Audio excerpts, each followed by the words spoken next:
साथियों, जय श्री कृष्णा। साथियों, भागवत गीता के श्लोकों का व्याख्यान इस समय हमारी सीरीज में चल रहा है और आज 8वें श्लोक का व्याख्यान मैं आपको बताऊंगा। 8वां श्लोक इस तरह से है। भवान भीष्मस्य कर्णस्य कृपस्य समितजयः अश्वत्थामा विकर्णस्य सौमद्वित्य तथैव च। हे द्रोणाचार्य, ये दुर्योधन के द्वारा कहा गया है। कहता है, हे द्रोणाचार्य, आपकी ओर से भीष्म, कर्ण, युद्ध में विजयी कृपाचार्य, अश्वत्थामा, विकर्ण तथा सोमदत्त का पुत्र भूरिश्रवा भी युद्ध के लिए उपस्थित हैं। यानी ये श्लोक धृतराष्ट्र के पुत्र दुर्योधन जो हैं, द्रोणाचार्य से कह रहे हैं। पहले अध्याय में दुर्योधन अपने पक्ष की सेना का वर्णन कर रहा है ताकि द्रोणाचार्य को वो एहसास दिला सके कि हमारी सेना भी शक्तिशाली है। आपके प्रिय और पराक्रमी शिष्य संबंधी भी हमारे साथ हैं, इसलिए आपको पूरी निष्ठा से हमारी ओर से युद्ध करना चाहिए।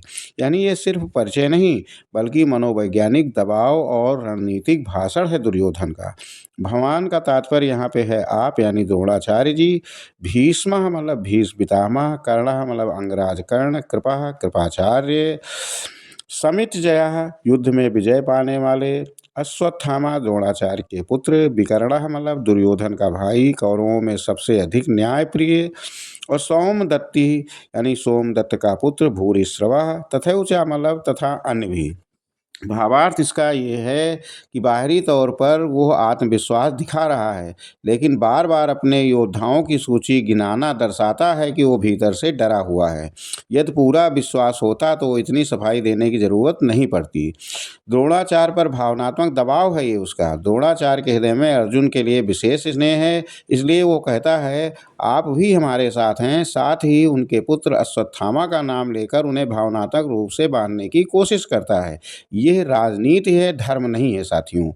ठीक है, इस श्लोक में बताए गए योद्धा अत्यंत शक्तिशाली हैं, लेकिन आगे पूरी गीता यह स्पष्ट करती है कि केवल शक्ति ही नहीं, धर्म के साथ खड़ी शक्ति ही विजयी होती है। भीष्म, द्रोण, कर्ण जैसे महायोद्धा होते हुए भी कौरव पक्ष हारता हम लोग बाद में जानते हैं, क्योंकि वे अधर्म के पक्ष में खड़े थे। विकर्ण का विशेष संदेश ये बताता है कि विकर्ण वही कौरव है जिसने द्रौपदी के चीरहरण का विरोध किया था।